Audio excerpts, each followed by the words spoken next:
Hello, hello, hello! How's everyone doing today? My name is Brian Toe, and it's so great to be here. As you can already tell, my parents are Asian. What kind, you might ask? Great question. By that, I mean my mom and dad are Vietnamese Chinese. So they're a mutt. How's that happen? Well, my parents were born and raised in Vietnam, but their ancestors for like 20 dynasties were from China. So they had me in America, which gives me a little awkward experience. What I mean by that is, let's start with my mom. She's a total sweetheart. And by sweetheart, I mean she was not a tiger mom at all. Like, when people think Asian moms or tiger moms, they think burn your hand on the stove or beat you half to death or make you play piano for 15 hours. I can assure you none of that was true with my mom. My mom was a kind of sweet Asian lady that coddled and took care of her kids so well. Like one day I was playing in the playground, I banged my head on the monkey bars, and then the first thing that happened was a big black bruise on my face. My mom immediately rushes to the fridge, opens up the door, grabs the ginger, the eggs, the garlic, and the 1 50-cent silver dollar, which actually contained silver back in the day. She takes all of these ingredients, throws it into a melting pot, and boils it for about 5-10 minutes, takes it, wrings it in a cheesecloth, ties it up, and shoves it right on my face. So right there, I'm a kid, listening to soggy garlic and all this smells like, smells okay, but it feels like mushy. And I came to my first important realization as a child. Chinese people keep a lot of money in the fridge. Like, what the hell? It's right next to the oyster sauce and the chicken. Ugh, okay, I don't want my mom to get robbed. So anyway, moving forward, my father, on the other hand, was a maniac. By that, I mean asshole. And he probably got it from his mother, who beat him half to death with a bamboo stick all the time, which he then translated to beating me. Except in America, bamboo sticks cost $2. So every time he hit me, it's like whack. It's like 50 cents went out the door, which translates to about 10,000 Vietnamese dong. You see, every time my father hit me, in real time, he had to do the foreign exchange rate. He's like, okay, every smack is 10,000 Vietnamese dollars. That's 10 pounds of rice back home, and the full stick is 20 pounds. So if he beat me, in his mind, I totally deserved it. Which I guess in retrospect, maybe I did.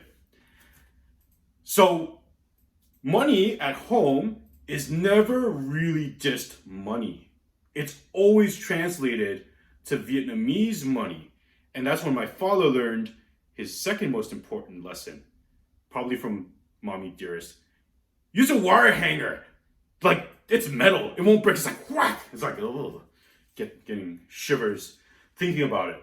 But in all fairness, I can't really be hard on my mom or my dad or my grandma or my uncle or any one of those that value this tradition, because they probably suffered a little bit of post-traumatic stress from losing all their land in Vietnam. So all that pent-up rage coming here, it's like, okay, I'll give you a small release. Now, whenever it was my birthday or Christmas or Thanksgiving or Chinese New Year's, my father liked to take me window shopping. By that, I mean I got to go around Toys R Us, Best Buy. It's like, hey, look, it's a video game. It's Super Nintendo. It's Yoshi's Island. It's Mario Kart or Donkey Kong. My father's first gut reaction is child labor. You see, we don't have child labor laws in China or Vietnam, and we certainly don't have them in my house. And my father is the custodian of the Chinese policy. So when we left, my dad's first reaction was, well, I was a waiter. I cleaned dishes. I scraped the floor. Let me hook up my son with my own previous manager. So we have 2 generations of the Tao dynasty working in Chinese restaurants under the same manager. Go figure, which taught me a lot of hard work and values.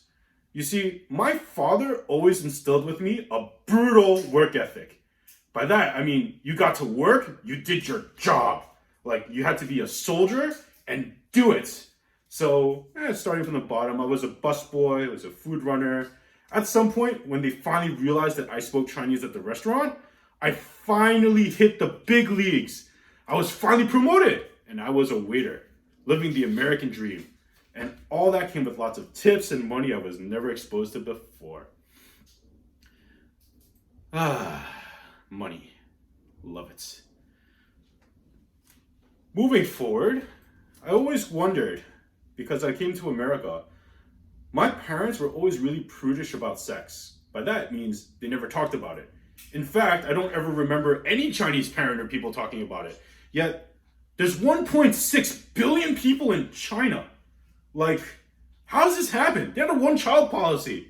It's like, if they're not, well, probably because they're not talking about it, so they're fucking, like, they're doing something, right? My theory as a kid, my friend's theory, was that Chinese people have one really important superpower. Because we don't have really large, long dicks, right? So we don't really have much to work with, but then they say, like, it's how you use it instead of the size it counts, and it's like, it's a lot of work. My friend's theory was Chinese people get pregnant just by looking at each other. It's like, they look at you and you're pregnant. Some ladies in the audience now might be pregnant too. Happens. I love the fact that Queens is a giant melting pot. Growing up, I had two best friends. An Ecuadorian and a 6'9" black guy. I used to go to my friend's house, my Ecuadorian friend's house, and hang out with his mom, his grandmother, and his grandmother loved me. Like, loved me to death. Like, that's like a huge advantage. She'd be like, Mijo, Chinito, ¿cómo estás? How are you? Comida? I'm like, yes, sí, food, love this. Now, when my black friend comes in, it's like, okay. You know, I never really understood why she didn't like him. Like, till today, I'm like, can't tell. I love growing up with my friends. We used to play Super Nintendo, Mario Kart, go on a quest for porn, you know, typical teenage stuff. But that's because I never really had Chinese friends, because I always had issues fitting in. Like, when I was in China, I don't look like the typical Chinese person. Like, when I'm shopping for swim trunks at the Chinese hotel, I literally look at the receptionist and go, give me your biggest swim trunk size, which for them was literally, and I shit you not, a 7XL. Like, I can't even get a 7XL in the US. So I take the swim trunks and I'm putting it here. I'm trying them on. It's like 30 renminbi, which is like $3 American, something like that. Putting them here, and I'm like, I can't even fit one leg in this swim trunk. Like, it doesn't work. It's like, I'm too fat to be Chinese, okay? That's the bottom line. Like, we don't really have a lot of fat Chinese people. It's not like America. But it also made me realize that Chinese people are OG racist. What I mean by that is that right off the airport, when I'm hanging there in Hong Kong and I see some guy bump into another guy, the guy turns around, he speaks Cantonese, he's like, "Do ne lomo," and then the other person's like doesn't understand, so he doesn't pretend, he doesn't really know. It's like screw you in Cantonese. The other guy's like, "I don't understand," he has an official expression. So the guy that's speaking Cantonese is flipping through 160 different Chinese dialects till he hits the right one, and the other person is looking at it before he finally hits. Is like, "Yes, I insulted you, your mom, your chickens, and your ancestors." Like, they really put a lot of effort into that, because every dialect is like the difference between English and French. It's not really like you know one and you know the other. Like, they're completely different, which doesn't really help me because I can't understand any of it, like, at all. Which brings me to the point where in America, we have a problem where, well, I had a problem where I was kind of like beaten up as a kid in school and I couldn't really understand why. And it was never by the Chinese kids.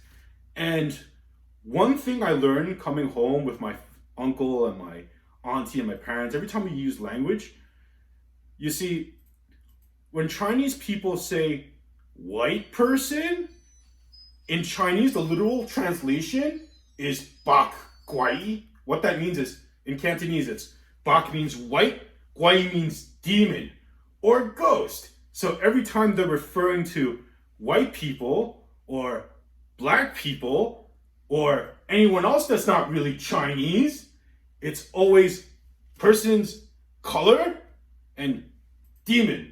Like, we gotta fix this. Like, it's on Wikipedia. It's not really a secret. Like, we gotta fix this in like with our language, because the language is racist. So let's do something about that. Like growing up was like, you don't want little 3-year-old, 5-year-old little Brian Toes running around. It's like pop. It's like, what was that for? It's like, oh right, I accidentally called him a demon. Whoops. Now, I don't really fit in with the conventional, like, math, like Asian good at math. Like, my good at math stops at like 10 times 10. Like, as long as it's just numbers, it's okay. Like, when you start adding the ABCs to it, I kind of get screwed, because I'm looking at it and I think it's like something clicks in my brain. It's like, no English.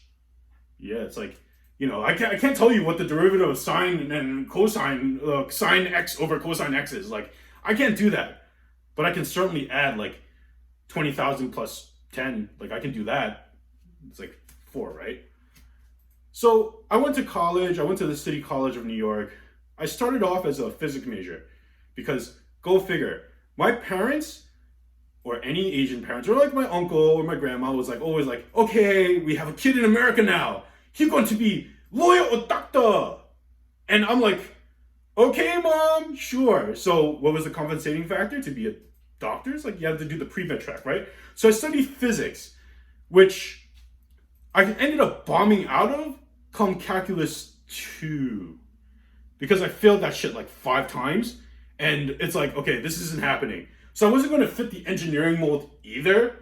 So what do? I was like, you know what? I want to graduate. I want something easier and something that sort of makes me money. Like, whatever the major is that I can live with myself, that I can say, you know what, I have a college degree and it's not in like what Asian people don't value, like art history.